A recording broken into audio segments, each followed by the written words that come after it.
ನಮಸ್ಕಾರ. ನಮಸ್ತೆ ಸರ್. ತಮ್ಮ ಹೆಸರು? ಕೃಷ್ಣಮೂರ್ತಿ ಸರ್. ಸರ್, ಎಲ್ಲಾ ಮೇಳದಲ್ಲೂ ಕೂಡ ನಿಮ್ಮ ಒಂದು ರಾಸುಗಳು ಬರ್ತಾ ಇದೆ. ಸೊ ಹೀಗೆ ಅದೇ ರೀತಿ ಈಗ ಮಂಡ್ಯ ಕೃಷಿ ಮೇಳಕ್ಕೂ ಬಂದಿದ್ದೀರಾ, ಏನ್ ಅನ್ಸ್ತದೆ ಸರ್ ನಿಮ್ಗೆ? ಸರ್ ತುಂಬಾ ಚೆನ್ನಾಗಿದೆ ಸರ್. ಎಲ್ಲಾ ಕಡೆ ನಮ್ಮ ದೇಶಿ ತಳಿಗಳು ಎಲ್ಲರಿಗೂ ಗೊತ್ತಾಗ್ಲಿ ಅಂತ ನಾವು ಬರ್ತಾ ಇದ್ದೀವಿ.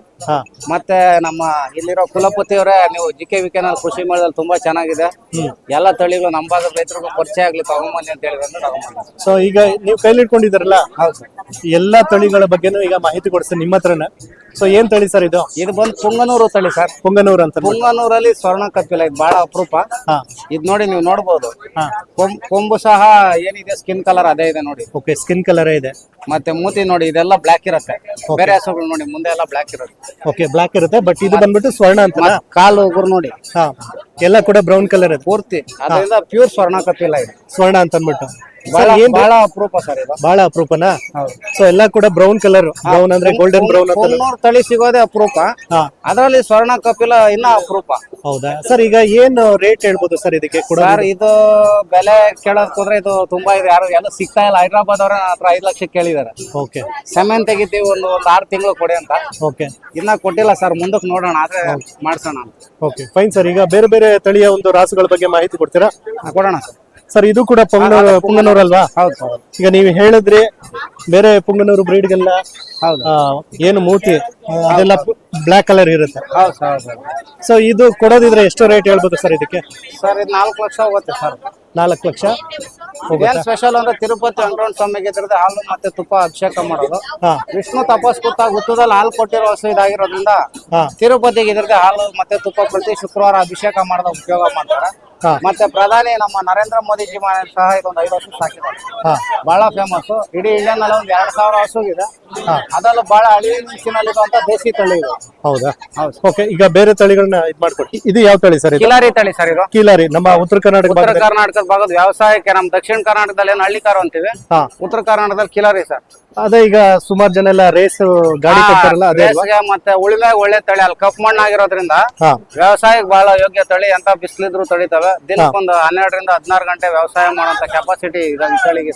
ಈಗ ಉತ್ತರ ಕರ್ನಾಟಕದಲ್ಲಿ ಜಾತ್ರೆಗಳಲ್ಲಿ 20 ಲಕ್ಷ 15 ಲಕ್ಷಕ್ಕೆ ಸಹ ಬಿತ್ತನೆವರೆ ಮಾರಾಟ ಆಗಿದೆ. ಅಷ್ಟೊಂದು ಫೇಮಸ್ ಕಿಲಾರಿ ತಳಿ. ಕಿಲಾರಿ ಅಂದ್ರೆ ಉತ್ತರ ಕರ್ನಾಟಕದ ಭಾಗದಲ್ಲಿ ಬಹಳ ಫೇಮಸ್ ಸರ್. ಈಗ ಇದು ಡಾಂಗಿ ಅಂತ ಅಂದ್ಬಿಟ್ಟು ಡಾಂಗಿ ತಳಿ ಸರ್. ಸರ್, ಇದ್ರ ವಿಶೇಷತೆ ಹೇಳ್ತೀರಾ? ಸರ್, ಇದು ಬಂದು ಮಹಾರಾಷ್ಟ್ರದಲ್ಲಿ ಡಾಂಗಿ ಜನಾಂಗದವ್ರು ಸಾಕೋದು. ಅಂದ್ರೆ ಬುಡಕಟ್ಟು ಜನಾಂಗ. ಹೌದೌದು. ಮಹಾರಾಷ್ಟ್ರದಲ್ಲಿ ಗುಡ್ಡಗಾಡು ಅರಣ್ಯ ಪ್ರದೇಶದಲ್ಲಿ ಇರುವಂತ ತಳಿ ಇದು. ಮಳೆಗೆ ಎಷ್ಟೇ ಮಳೆ ಬಿದ್ರು ಇದಾಗ್ದಿರೋ ತರ ನೋಡಿ. ಮೇಣ ತರ ಸ್ವಲ್ಪ ಸ್ಕಿನ್ ಇದು ನೋಡಿ, ಜೇನುತುಪ್ಪದ ಮೇಣ ಬರತ್ ನೋಡಿ, ಆ ತರ ಸ್ಕಿನ್ ಸ್ಟ್ರಕ್ಚರ್ ಇದು. ಈಗ ಮುಟ್ಟಿ ನೋಡಿ, ಇಲ್ಲಿ ಗೊತ್ತಾಗುತ್ತೆ. ಎಷ್ಟು ಮಳೆ ಬಿದ್ರು ಅದ್ರ ನೀರ್ ಒಳಕ್ ಬರಲ್ಲ. ಮತ್ತೆ ಇದ್ರಲ್ಲಿ ಹಾಲು ಬಂದು ಒಂಥರ ಸೆಂಟ್ ಬಂದಂಗ್ ಸ್ಮೆಲ್ ಬರುತ್ತೆ. ಅಂದ್ರೆ ಸೆಂಟ್ ಸ್ಮೆಲ್ ಪರಿಮಳ ತರ ವಾಸನೆ ಬರುವಂತ ತಳಿ ಯಾವ್ದಾರು ಹಾಲಲ್ಲಿ ಇದ್ರೆ ನಮ್ಮ ಡಾಂಗಿ ತಳಿ ಒಂದೇ. ಸರ್, ಈಗ ಇದು ಎಷ್ಟು ಲೀಟರ್ ಹಾಲು ಕೊಡ್ಬೋದು ಸರ್ ಇದು? ಸರ್, ದಿನಕ್ಕೆ ಇದೊಂದು 3 ರಿಂದ 6 ಲೀಟರ್ ತನಕ ಹಾಲು. 3 ರಿಂದ 6 ಲೀಟರ್ ತನಕ ಡಾಂಗಿ ಅಂತ ಅನ್ಬಿಟ್ಟಲ್ಲ? ಡಾಂಗಿ. ಓಕೆ ಸರ್, ಇದು ಕಾಂಕ್ರೇಜ್ ಅಲ್ಲ? ಸರ್, ಕಾಂಕ್ರೇಜ್ ತಳಿ ಸರ್ ಇದು. ಸರ್, ಇದು ಇದ್ರ ವಿಶೇಷತೆ ಬಗ್ಗೆ ಹೇಳ್ತೀರಾ? ಕಾಂಕ್ರೇಜ್ ಅಲ್ಲಿ ಬಂದಿದ್ದು ಶ್ವೇತ ಕಪಿಲ ಸರ್. ಇದು ಶ್ವೇತ ಕಪಿಲ ಅಂತನಾ? ಶ್ವೇತ ಕಪಿಲ ಅಂದ್ರೆ ನೀವು ಕನ್ನಡದಲ್ಲಿ ಶ್ವೇತ ಅಂದ್ರೆ ಬಿಳಿ ಅಂತ. ನೀವು ನೋಡ್ಬೋದು, ಇದನ್ನ ಕಣ್ಣಿನ ರೆಪ್ಪೆಯಿಂದ ಹಿಡಿದು ತುದಿ ಬಾಲದ ತನಕ ಪ್ರತಿಯೊಂದು ವೈಟ್. ಬೇರೆ ಕಡೆ ಆದ್ರೆ ಇಲ್ಲೆಲ್ಲ ಬ್ಲಾಕ್ ಇರುತ್ತೆ. ಓಕೆ, ಮೂತಿನಲ್ಲೂ ಬ್ಲಾಕ್ ಇರುತ್ತೆ. ಸರ್, ಇದು ಎಷ್ಟು ಲೀಟರ್ ಹಾಲು ಕೊಡ್ಬೋದು ಸರ್? ಇದು ದಿನಕ್ಕೊಂದು 15 ಲೀಟರ್ ಹಾಲು ಕೊಡುತ್ತೆ. 15 ಲೀಟರ್ ಹಾಲು ಕೊಡುತ್ತೆ. ಇದು ಮೇನ್ ಯಾವ ಒಂದು ಪರ್ಪಸ್ಗೋಸ್ಕರ ಸಾಕ್ತಾರೆ ಹಾಲು? ಸರ್, ಇದು ವ್ಯವಸಾಯ ಮತ್ತೆ ಹಾಲು ಎರಡಕ್ಕೂ ಸಾಕ್ತಾರೆ. Okay, fine. ನೆಕ್ಸ್ಟ್ ತಳಿ ಹೇಳ್ತೀರಾ ಸರ್? ಸರ್, ಇದು ಯಾವ ತಳಿ ಸರ್ ಇದು? ಸರ್, ಇದು ಬಂದು ಗಂಗಾತೀರ ತಳಿ ಅಂತ. ಗಂಗಾತೀರ ತಳಿ ಉತ್ತರ ಪ್ರದೇಶದ ಕಾಶಿ ಮತ್ತೆ ವಾರಣಾಸಿ ಕಡೆ ಸಿಗತ್ತೆ. ಓಕೆ, ಮತ್ತೆ ಕಾಶಿಗೆ ಅಭಿಷೇಕದಲ್ಲಿ ಮಾಡೋ ಹಾಲು ಈ ತಳಿ ಉಪಯೋಗ ಮಾಡ್ತಾರೆ. ಓಕೆ, ಗಂಗಾ ನದಿ ಯಾವ ಕಡೆ ಹರಿಯತ್ತಲ್ಲ UP ಕಡೆ, ಆ ಭಾಗದಲ್ಲಿ ಸಿಕ್ಕೋದ್ರಿಂದ ಗಂಗಾತೀರ ಅಂತ. ದಿನಕ್ಕೊಂದು 12 ರಿಂದ 14 ಲೀಟರ್ ಹಾಲು ಕರೆಯುವಂತ ಕ್ಷಮತೆ ಈ ಒಂದು ಹಸುಗಿದೆ. ಅದು ಬಿಟ್ರೆ ಬೇರೆ ಏನು ವಿಶೇಷತೆ ಇದೆ ಸರ್ ಈ ಒಂದು ಹಸುನಲ್ಲಿ? ಈ ಹಸು ದೇಸಿ ಹಸು ಆಗಿರೋದ್ರಿಂದ ರೋಗ ನಿರೋಧಕ ಶಕ್ತಿ ಜಾಸ್ತಿ ಬರುತ್ತೆ. ಮತ್ತೆ ಇಲ್ಲಿ ಬಿಸಿಲಿಗೆ ಒಂದು 45 ಡಿಗ್ರಿ 46 ಡಿಗ್ರಿ ಹಾಲು ತಡೆಯುತ್ತೆ. 5-6 ಡಿಗ್ರಿ ಬಂದು ತಡೆಯುತ್ತೆ. ರೋಗ ಅಂದ್ರೆ ಈಗ ಯಾವುದೇ ರೀತಿ ವಾತಾವರಣಕ್ಕೂ ಕೂಡ ಹೊಂದ್ಕೊಳುತ್ತೆ. ಈಗ ನೋಡಿ, ನಮ್ಮಲ್ಲಿ ಬಂದು 3 ವರ್ಷ ಆಗಿದೆ, 2 ಕರು ಆಗಿದೆ. ಎಂತ ಹವಾಮಾನಕ್ಕೂ ಸಹ ಹೊಂದ್ಕೊಳುತ್ತೆ. Okay, fine. ಈಗ ನೆಕ್ಸ್ಟ್ ಬಂದ್ಬಿಟ್ಟು ಇದು ಎಮ್ಮೆ ಅಲ್ವಾ ಸರ್? ಹೌದು ಸರ್, ಹೌದು. ಇದು ಯಾವ್ದು ಸರ್? ಇದು ಗುಜರಾತ್ ಕಚ್ ಸರ್. ಸರ್, ಇದು ಯಾವ ತಳಿ? ನಮ್ಮ ಜಾಫರಾಬಾದಿ ಕೋಣ ಸರ್. ಇದು ಜಾಫರಾಬಾದಿ ಕೋಣ ನಮ್ಮ ಮನೇಲಿ ಹುಟ್ಟಿರೋದು. ಇದ್ರ ತಾಯಿ ಬಂದು 27 ಲೀಟರ್ ಹಾಲು ಕರೀತಾ ಇತ್ತು. 27 ಲೀಟರ್. ಅದರಿಂದ ಬ್ರೀಡಿಂಗ್ ಆಗಿ ಬ್ರೀಡಿಂಗ್ ಪರ್ಪಸ್ಗೋಸ್ಕರ ನೀವು ಯಾಕೆ ಇಲ್ಲಿಂದಾನೆ ಬರ್ತಾ ಇದ್ದೀರಾ ತಾವು?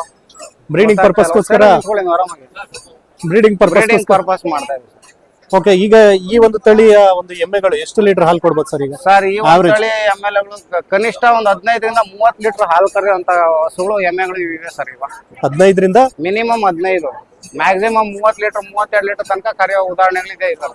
ಗುಜರಾತ್ ಅಲ್ಲಿ ಬಂದು ಇದು ಗಿರ್ ಅರಣ್ಯ ಪ್ರದೇಶದಲ್ಲಿ ಸಿಂಹಗಳ ವಿರುದ್ಧ ಹೋರಾಟ ಮಾಡಿ ಉಳಿಸ್ಕೊಂಡ್ ಬಂದಿರುವಂತ ತಳಿನಲ್ಲಿ ಸರ್ ಈಗ ನೋಡ್ಲಿಕ್ಕೆ ಇದು ಒಂಥರ ಕಾಡೆಮ್ಮೆ ತರನೇ ಕಾಣಿಸುತ್ತೆ. ಹೌದು. ಇದಕ್ ನೋಡಿ ಏನ್ ಸ್ಪೆಷಲ್ ಅಂದ್ರ ಸಿಂಹ ಬಂದ್ ಕತ್ತಿಗೆ ಬಾಯಿ ಹಾಕೋದು, ಇದಕ್ಕೆ 2 ಕಡೆ ಕತ್ತಿಗೆ ರಕ್ಷಣೆ ಕೊಂಬು ಕೊಟ್ಟಿದೆ ದೇವ್ರ ಸೃಷ್ಟಿ ನೋಡಿ. ಅಂದ್ರೆ ಈಗ ಕತ್ತು ಪ್ರೊಟೆಕ್ಷನ್ ಬಂದ್ ಬಾಯಿ ಹಾಕರೆ ಕೊಂಬು ಹಿಡಿಬೇಕು.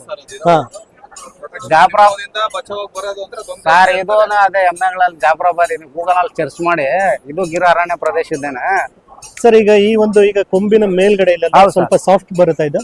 ಇಲ್ಲ ಸರ್, ಇದು ಮಾಮೂಲಿ ತಲೆದಾ? ಇದು ಮಾತ್ರ ಕೊಂಬು ಸರ್. ಈಗ ಏನು ಒಂದು ರೆಸ್ಟ್ ಮಾಡ್ತಾ ಇರೋದಾ ಇದು? ಜರ್ನಿ ಮಾಡಿ ಆರಾಮಾಗಿ ರೆಸ್ಟ್ ಮಾಡ್ತಾ ಇದೆ. ಸೊ ಇನ್ನು ಮುಂದೆ ಆ ಕಡೆ ಇದಲ್ವಾ? ಆ ಕಡೆ ಬನ್ನಿ. ಇದು ಬಂದ್ಬಿಟ್ಟು ರಾಟಿ ಅಲ್ಲ? ಹೌದು ಸರ್. ಹೌದು ಸರ್ ಇದ್ರ ಬಗ್ಗೆ ಇನ್ಫಾರ್ಮೇಶನ್ ಹೇಳ್ತೀರಾ ಸರ್? ಇದು ಬಂದು ರಾಜಸ್ಥಾನದ ಭಾಗದಲ್ಲಿ ಸಿಗುತ್ತೆ. ರಾಜಸ್ಥಾನ, ಪಂಜಾಬ್, ಹರಿಯಾಣ 3 ರಾಜ್ಯಗಳಲ್ಲೂ ಸಿಗುತ್ತೆ. ವಿಶೇಷವಾಗಿ ರಾಜಸ್ಥಾನದಲ್ಲಿ ಬಂದು ಬಿಸಿಲುಗಾಲದಲ್ಲಿ ನಮ್ಗೆ ಅಲ್ಲಿ 48 ಡಿಗ್ರಿ 49 ಡಿಗ್ರಿ ಮುಟ್ಟತ್ತೆ. ಚಳಿಗಾಲದಲ್ಲಿ ಅಲ್ಲಿ 3 ಡಿಗ್ರಿ 2 ಡಿಗ್ರಿ 5 ಡಿಗ್ರಿ ತನಕ ಇರುತ್ತೆ. ಅಂತ ಒಂದು ರೋಗ ನಿರೋಧಕ ಶಕ್ತಿ 2 ಕಡೆ ಹವಾಮಾನಕ್ಕೆ ಹೊಂದ್ಕೊಂಡಿರುವಂತ ತಳಿ ಇದು. ಹಾಲು ಬಂದು 10 ರಿಂದ 16 ಲೀಟರ್ ಕೊಡುವಂತ ಕೆಪಾಸಿಟಿ ಒಂದು ದಿನಕ್ಕೆ. ಓಕೆ. ಇಲ್ಲಿ ಏನಾದ್ರು ಈಗ ಬ್ರೀಡಿಂಗ್ ಪರ್ಪಸ್ಗೆ ಅಂತ ಏನಾದ್ರು ಇದು ಮಾಡಿ ಸಾಕ್ತಾ ಇದ್ದಾರೆ ಸರ್? ನಮ್ಮ ಒಂದು ನಾವು ಈಗ ತಳಿ ಅಭಿವೃದ್ಧಿ ಮಾಡೋಣ ಅನ್ಬಿಟ್ಟೆ ನಮ್ಮ ಫಾರಂ ಅಲ್ಲಿ ಡೆವಲಪ್ಮೆಂಟ್ ಮಾಡ್ತಾ ಇದೀವಿ. ಒಂದ್ ವೇಳೆ ಯಾರಿಗಾರು ಈ ತರ ತಳಿಗಳು ಬೇಕು ಅಂದ್ರೆ ನಮ್ಮಲ್ಲಿ ಉಚಿತ ತರಬೇತಿ ಸಹ ಕೊಡ್ತೀವಿ, ಮಾಹಿತಿ ಕೊಡ್ತೀವಿ. ಅಥವಾ ಬೇಕು ಅಂದ್ರೆ ಆ ತರ ತಳಿ ತರಿಸ್ಕೊಡ್ತೀವಿ. ಕರು ಬೇಕಾದ್ರೆ ಕರು ಸಿಗತ್ತೆ, ಅಂದ್ರೆ 1 ವರ್ಷ ಮೇಲೆ ಆಗಿರುತ್ತೆ. ಮತ್ತೆ ಹಸುಗಳು ಪ್ರೆಗ್ನೆಂಟ್ ಯಾವ ರೀತಿ ಬೇಕಾದ್ರೆ ಅವ್ರಿಗೆ ಆ ರೀತಿ ತರಿಸ್ಕೊಡ್ತೀವಿ. Okay fine sir. ಈಗ ಇಲ್ಲಿ ಈ ಒಂದು ಎಮ್ಮೆ ಕಾಣಿಸ್ತಾ ಇದಿಲ್ಲ, ಇದ್ರ ಬಗ್ಗೆ ಹೇಳ್ತೀರಾ ಸರ್? ಸರ್ ಇದು ಪಂಚಕಲ್ಯಾಣಿ ಅಂತ. ಪಂಚಕಲ್ಯಾಣಿ ಬರೋದು ಅಪರೂಪ. 4 ಕಾಲು ತಲೆ ಬಾಲ ಎಲ್ಲ ವೈಟ್ ಇರುತ್ತೆ. ಓಕೆ. ಅಂದ್ರೆ ಈಗ ಕಾಲ ಹತ್ರ 4 ಕಾಲು ಬಾಲ ವೈಟ್ ಎಲ್ಲ ವೈಟ್ ಇರುತ್ತೆ ನೋಡಿ. ಓಕೆ. ಈಗ ಕಾಲ ಹತ್ರನು ಕೂಡ ಕಾಣಿಸ್ತದೆ ವೈಟ್ ಕಾಲು ಬಾಲ ಎಲ್ಲ ವೈಟ್ ಇರುತ್ತೆ ಸರ್. ಇದು ಕೂಡ ನೋಡ್ಲಿಕ್ಕೆ ಒಂಥರ ಏನು ಕಾಡಲ್ಲಿ ಇರ್ತಕ್ಕಂತ ಕಾಡೆಮ್ಮೆ ಬೈಸನ್ ತರ ಕಾಣಿಸುತ್ತೆ ಅಲ್ವಾ? ಹೌದು ಸರ್. ಹೌದು. ಸೊ ಇದು ಬಹಳ ವಿಶೇಷ ಸರ್ ಈ ಎಮ್ಮೆ. ಏನ್ ವಿಶೇಷತೆ ಸರ್? 1 ಟನ್ ಇದೆ ಎಮ್ಮೆ ಇದು. 1 ಟನ್ ಇದೆಯಾ? 1 ಟನ್ ಇದೆ. ಕಾಲ್ ನಮ್ಮ ಹತ್ರ ಈಗ ಪ್ರೆಸೆಂಟ್ 27 ಲೀಟರ್ ಹಾಲು ಕರೀತಾ ಇದೆ. ಓಕೆ. ಫ್ಯಾಟ್ 8.5 ಫ್ಯಾಟ್ ಇದೆ. ಓಕೆ. ಮತ್ತೆ ಎಂತ ಬಿಸಿಲಿಗಿದ್ರು ಮತ್ತೆ ನಮ್ ಕ್ಲೈಮೇಟ್ ಹೊಂದ್ಕೊಂಡು ಕಾಯಿಲೆ ಅನ್ನೋದು ಬರಲ್ಲ. ಓಕೆ. ಹಾಲು ಬಂದ್ ನಮ್ಮ ಹತ್ರ 1.25 ವರ್ಷ ಹಾಲು ಕರೆಯುತ್ತೆ. ಓಕೆ. ಅಷ್ಟೊಂದು ಸ್ಪೆಷಲ್. ಮತ್ತೆ ಇನ್ನೊಂದು ಇದೇನಂದ್ರೆ ಒಂದೊಂದು ಶೆಡ್ಗಳಲ್ಲಿ ಫಾರ್ಮ್ ಗಳು ಗುಜರಾತ್ ಅಲ್ಲಿ ವಾಸ್ತುಗೆ ಅಂತ ಹಾಕೊಂಡಿರ್ತಾರೆ. ವಾಸ್ತುಗೆ ಅಂತನಾ? ಈಗ ವಾಸ್ತು ಎಮ್ಮೆ ಅಂತ ಅನ್ಬೋದಾ ಇದನ್ನ? 100%. ಗುಜರಾತ್ ಅಲ್ಲಿ ದೊಡ್ಡ 100 ಎಮ್ಮೆ 200 ಎಮ್ಮೆ ಸಾಕಿರ್ತಾರೆ. ಬೆಂಗಳೂರಲ್ಲಿ ಬೇಕು ಸರ್. ಓಕೆ. ವಾಸ್ತು ಎಮ್ಮೆ ಅಂತನಾ? ಬೊಮ್ಮನಹಳ್ಳಿ ಬೇಕು. Okay sir. ಇದು ನಮ್ಮ ಗುಜರಾತ್ ನ ಗಿರ್ ಹಸು. ಅದು ಗಿರ್ ಅರಣ್ಯ ಪ್ರದೇಶದಲ್ಲಿ ವಾಸ ಮಾಡುವಂತ ತಳಿ ಗಿರ್ ಹಸು. ಇದ್ರದ್ದು ಹಾಲು ಬಂದು ನಿಮ್ಗೆ ಒಳ್ಳೆ ಚಿನ್ನದ ಅಂಶ ಇದೆ ಸರ್ ಹಾಲಲ್ಲಿ. ಹಾಲದಲ್ಲೇ ಗುಜರಾತ್ ಯೂನಿವರ್ಸಿಟಿ ಅವರು ಸಂಶೋಧನೆ ಮಾಡಿ ಪ್ರೂವ್ ಮಾಡಿದ್ದಾರೆ. ಓಕೆ.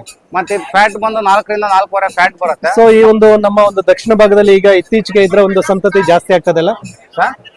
ದಕ್ಷಿಣ ಭಾರತದಲ್ಲಿ ಗಿರ್ ಸಂತತಿ ಸ್ವಲ್ಪ ಜಾಸ್ತಿ ಆಗ್ತದೆ. ಈಗ ಕ್ರೇಜ್ ಬಂದಿದೆ ಸರ್. ಹಾಲಲ್ಲಿ ಮಕ್ಕಳಿಗೆ ಮತ್ತೆ ಹೆಲ್ತ್ ಗೆ ಒಳ್ಳೇದಿದೆ. ಓಕೆ. ಎಷ್ಟು ಲೀಟರ್ ಹಾಲು ಕೊಡುತ್ತೆ ಸರ್ ಇದು? ಸರ್ ಪರ್ ಡೇ 10 ರಿಂದ 20-25 ಲೀಟರ್ ಕರೆಯೋ ತನಕ ಗಿರ್ ಹಸುಗಳು ಇದಾವೆ. Okay sir. ಇದು ಯಾವ ತಳಿ ಸರ್? ಇದು ಕಾರ್ಡ್ ಇದೆ ನೋಡಿ. ಇದು ಯಾವ ತಳಿ ಸರ್? ಇದು ಸರ್ ಇದು ನಮ್ ಪಾಕಿಸ್ತಾನದಿಂದ ಕರಾಚಿಯಿಂದ ತಂದಿರೋದು. ಇದು ಅಂದ್ರೆ ಈಗ ಕಾರ್ ಪಾರ್ಕರ್ ಅಂತ.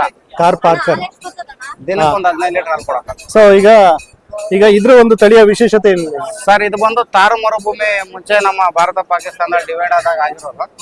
ತಾರ್ ಮರುಭೂಮಿನಲ್ಲಿರೋದ್ರಿಂದ ತಾರ್ ಪಾರ್ಕರ್ ಅಂತಾರೆ. ನಮ್ ರಾಜಸ್ಥಾನದಲ್ಲಿ ಸಹ ಸಿಗುತ್ತೆ ತಾರ್ ಮರುಭೂಮಿ ಕಡೆ.